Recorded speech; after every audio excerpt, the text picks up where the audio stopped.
بسم اللہ الرحمن الرحیم۔ ہماری آج کی کلاس کا ٹاپک ہے خوف اور امید۔ عربی زبان میں دو الفاظ استعمال ہوتے ہیں، ایک لفظ خوف ہے اور دوسرا لفظ رجا۔ خوف ڈر کے لیے استعمال ہوتا ہے اور رجا امید کے لیے استعمال ہوتا ہے۔ خوف کس چیز کے بارے میں ہوتا ہے؟ خوف کسی بھی ناپسندیدہ چیز کے بارے میں ہوتا ہے، جیسے کسی فائدے کا چھوٹ جانا، کسی نقصان کا حاصل ہو جانا۔ اور اس کے برعکس امید کس چیز کے بارے میں استعمال ہوتا ہے؟ امید اس چیز کے بارے میں ہوتی ہے کہ جو انسان کے لیے پسندیدہ شے ہو، جیسے کہ کوئی فائدہ حاصل ہونے کی امید ہوتی ہے، کوئی نقصان یا مشکل دور ہو جانے کی امید ہوتی ہے۔ زندگی میں کئی دفعہ ہم ان کیفیتوں سے گزرتے ہیں، کبھی خوف کی کیفیت ہوتی ہے، کبھی امید کی کیفیت ہوتی ہے، کسی چیز کو حاصل ہونے کی امید ہوتی ہے، کسی چیز کے چھن جانے کا خوف ہوتا ہے۔ انسان اپنی زندگی میں ہر لمحے ہی میں رحمت خداوندی کا محتاج ہوتا ہے، اور انسان کو جو کچھ بھی ملنا ہوتا ہے وہ سب خداوند عالم کی رحمت کے طفیل ہوتا ہے، بلکہ جو انسان کے پاس ہوتا ہے وہ بھی تو خدا ہی کی عطا اور دین ہوتی ہے۔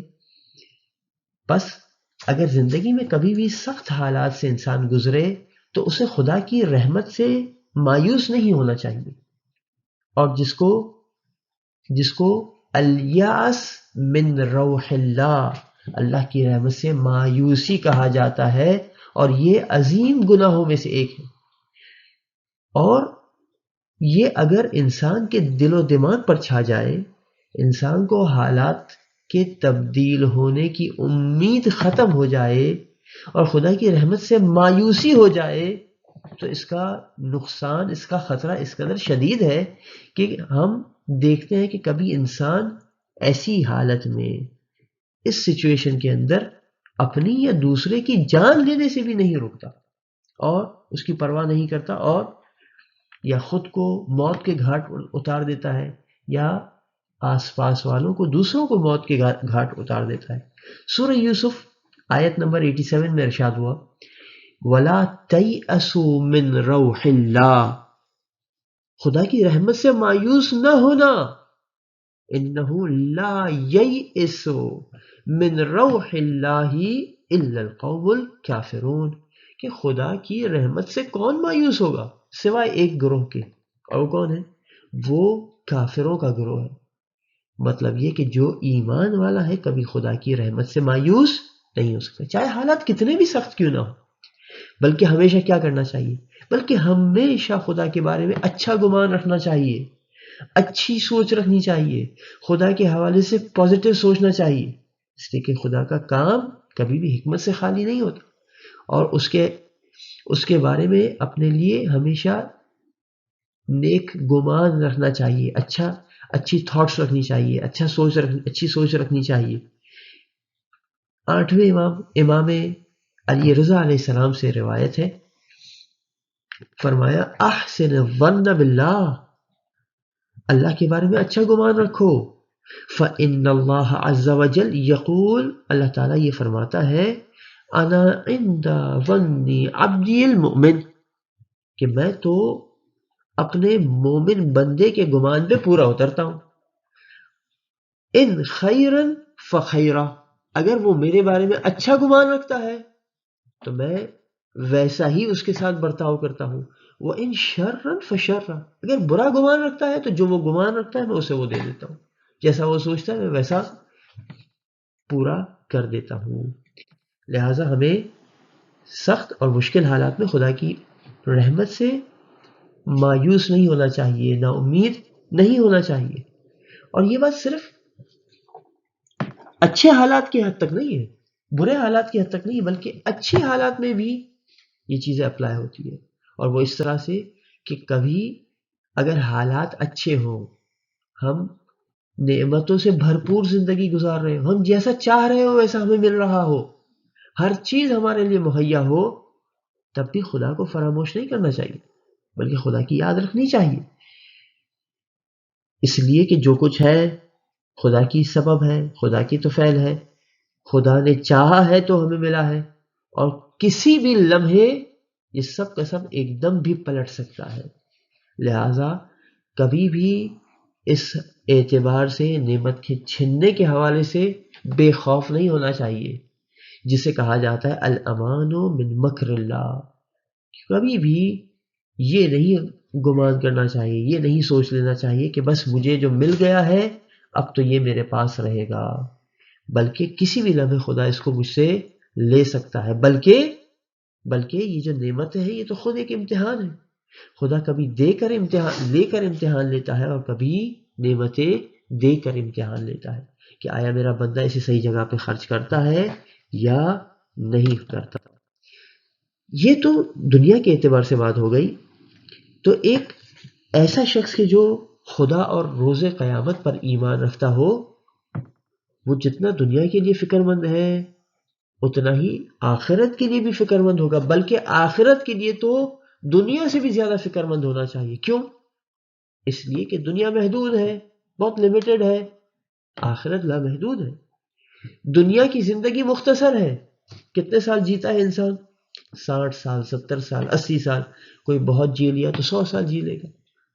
قبرستان جاتے ہیں، اگرچہ کتبے پڑھنے کے بارے میں روایت ہے کہ وہ کتبے پڑھنا مکروہ ہے، لیکن اگر کوئی اس بات کا مشاہدہ کرے تو اس کے لیے واضح ہو جائے گا کہ کتنے سال ایک انسان، ایک اوسط، ایک ایوریج انسان جی لیتا ہے۔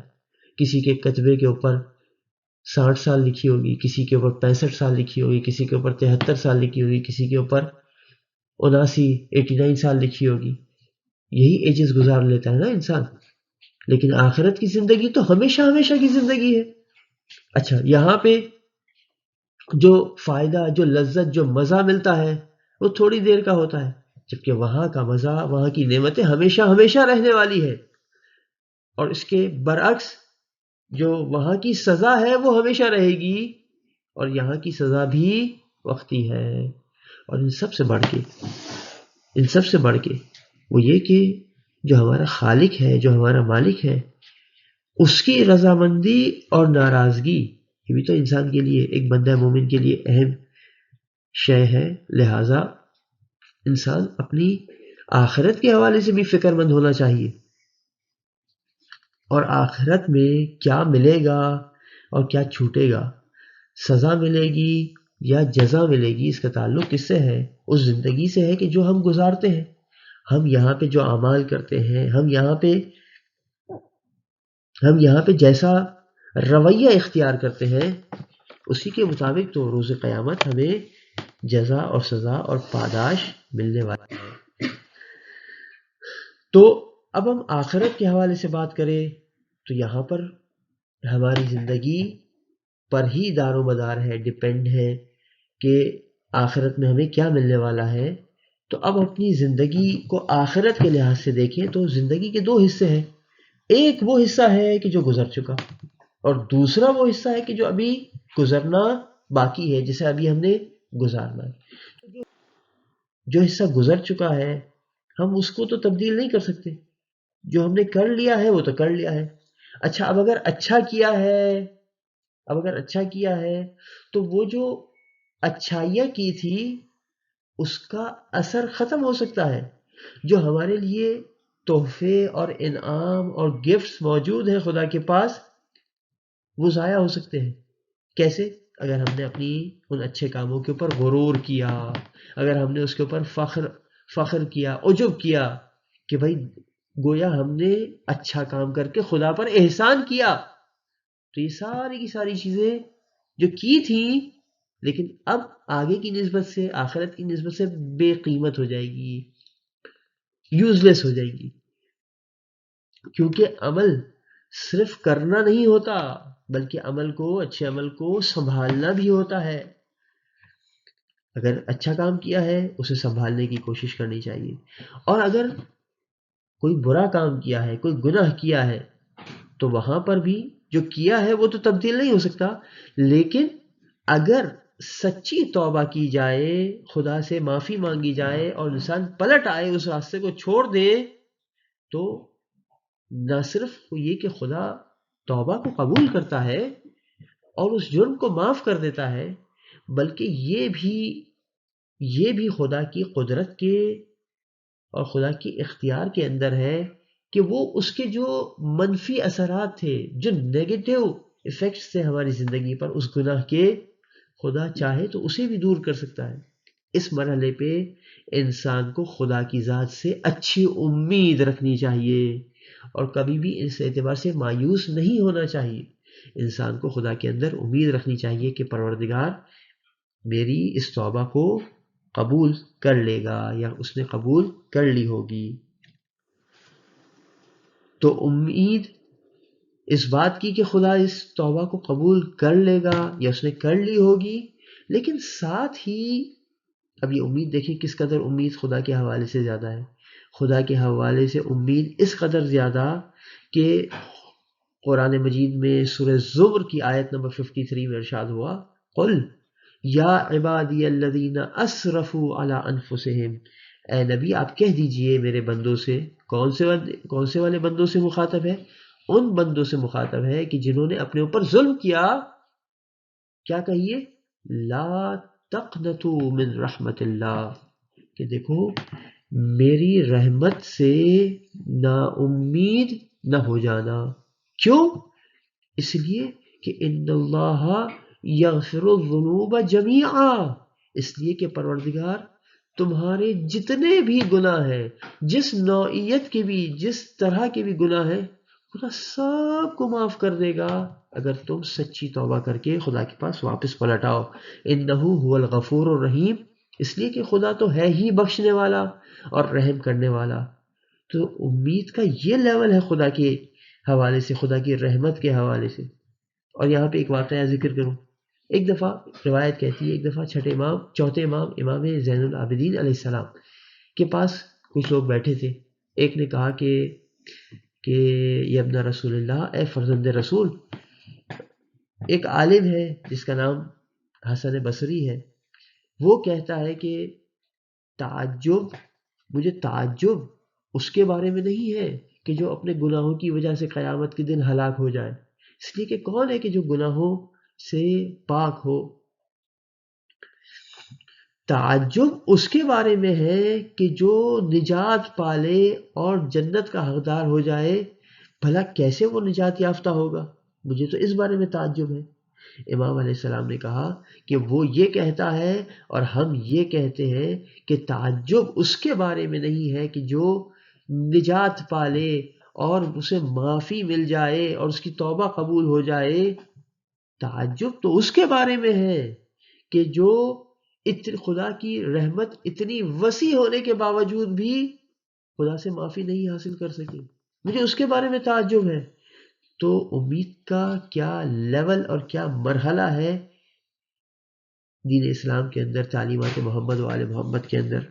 لیکن جہاں یہ ہے وہیں ساتھ میں یہ بھی حکم ملا ہے کہ دیکھو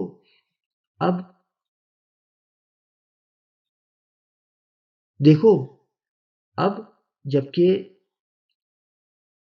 توبہ قبول کرنے کا وعدہ دیا گیا ہے تو وہیں کہیں ایسا نہ ہو کہ تم اپنے کیے ہوئے گناہوں کی وجہ کے اعتبار سے بے پرواہ ہو جاؤ اور یہ سمجھ بیٹھو کہ بھئی اب تو معافی مل گئی ہے یا خدا تو توبہ قبول کر لیتا ہے، اب جو کرنا ہے جیسے کرنا ہے کرو۔ نہیں، بلکہ ان گناہوں کے حوالے سے خوف رہنا چاہیے کہ نہ جانے وہ گناہ، وہ غلطیاں معاف ہوئی ہوں گی یا معاف نہیں ہوئی ہوں گی۔ تو پچھلے کیے ہوئے گناہوں کے حوالے سے انسان کو امید رکھنی چاہیے کہ خدا معاف کر دے گا، اور ساتھ میں یہ خوف بھی ہونا چاہیے کہ شاید کہ اس نے میری اس غلطی کو معاف نہیں کیا ہو۔ تو جو زندگی گزر گئی ہے اس کے حوالے سے خوف اور امید کو بیان کیا گیا، اور اب جو زندگی گزرنا باقی ہے، یعنی آئندہ آنے والی زندگی ہے، اس کے اندر بھی انسان کو خوف اور امید دونوں کو ساتھ لے کے چلنا چاہیے۔ خوف کس بات کا؟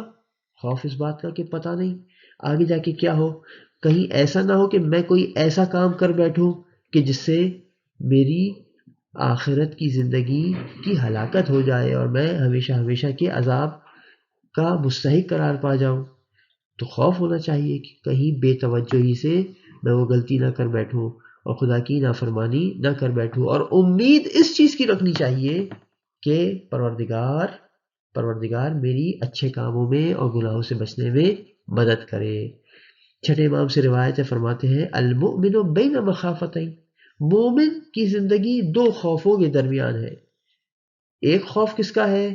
ذنب قد مضى لا يدري ما صنع اللہ فیہ، ایک وہ گناہ کہ جو اس نے کر دیا ہے، جو کر بیٹھا ہے، نہیں معلوم پروردگار عالم نے کیا کیا ہے، اس کو معاف کر دیا ہے یا نہیں کیا۔ وعمر بقیہ، اور وہ عمر کی جو بچی ہوئی ہے، لا یدری ما یکتسب فیہ من المہالک، نہیں معلوم کہ وہ اس کے اندر کیا کیا گناہ کر بیٹھے کہ جو اس کی ہلاکت کا سبب بنے۔ قرآن مجید کے اندر سورہ اعراف میں ارشاد ہوا افامنوا مکر اللہ، جو اگر گناہ کرتے ہیں تو کیا وہ خدا کے عذاب سے مطمئن ہو کے بیٹھے ہوئے ہیں، خدا کی تدبیر سے مطمئن ہو کے بیٹھے ہوئے ہیں؟ فلا یأمن مکر اللہ الا القوم الخاسرون، اگر کبھی گناہ ہو تو خدا کی کوئی گناہ ہو تو فوراً توبہ کرنی چاہیے، اور یہ کیفیت نہ ہو کہ انسان مطمئن رہے اور یہ سوچے کہ میرا کیا بگڑے گا، میرا کون کیا بگاڑ سکتا ہے، پروردگار جب چاہے اس کی رسی کھینچ سکتا ہے۔ تو یہ خوف اور امید کے حوالے سے، چاہے ہماری دنیاوی امور کی نسبت سے ہو یا اخروی امور کی نسبت سے ہو، اس زندگی کی نسبت سے ہو جو گزارتی ہے، جو آگے آنے والی زندگی ہو اس کے اعتبار سے ہو، ہماری زندگیاں خوف اور امید سے بھرپور ہونی چاہیے۔ یہاں تک کہ بعض روایات میں آیا کہ اگر مومن کے دل کو چاک کیا جائے تو اس میں خوف اور امید بالکل برابر سے پائی جائے گی۔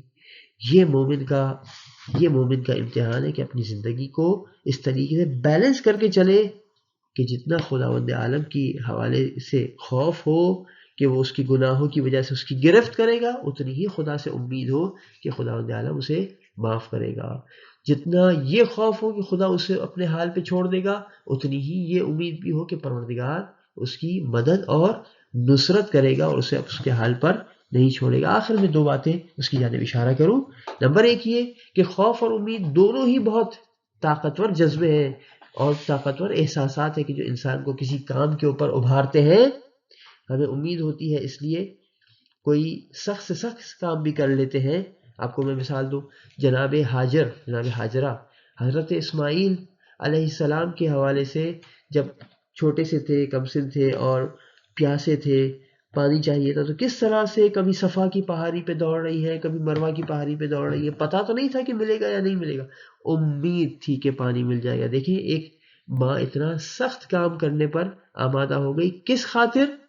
صرف اس امید پر کہ میرے بچے کے لیے پانی مل جائے۔ امید، خوف دونوں بڑے طاقتور جذبے ہیں اور احساسات ہیں، لیکن ان دونوں میں سے بھی زیادہ جو طاقتور احساس ہے وہ خوف کا احساس ہے۔ یہ ایک بات۔ اور دوسری بات یہ کہ دیکھیں امید اور خوف وہی سچے ہیں، وہی احساسات سچے ہیں کہ جس کا اثر عمل میں نظر آئے۔ ایک دفعہ امام جعفر صادق علیہ السلام کے پاس ایک شخص آیا، کہنے لگا فرزند رسول، کچھ ایسے لوگ ہیں کہ جو گناہ کرتے ہیں اور کہتے ہیں کہ ہمیں تو خدا کے حوالے سے بہت امید ہے، خدا تو بڑا بخشنے والا ہے، مہربان ہے، وہ تو بڑی بخشنے والی ہستی ہے، وہ بڑا غفور و رحیم ہے، وہ معاف کرنے والا ہے۔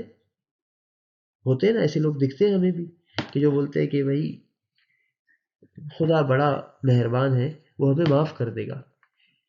تو یہ شخص کہتا ہے کہ ایسے لوگ ہیں جو گناہ بھی کرتے ہیں اور ساتھ میں کہتے ہیں کہ خدا تو بہت بخشنے والا ہے، خدا سے ہمیں بڑی امید ہے، اور اسی حالت میں انہیں موت آ جاتی ہے اور وہ توبہ کیے بغیر اس دنیا سے رخصت ہو جاتے ہیں۔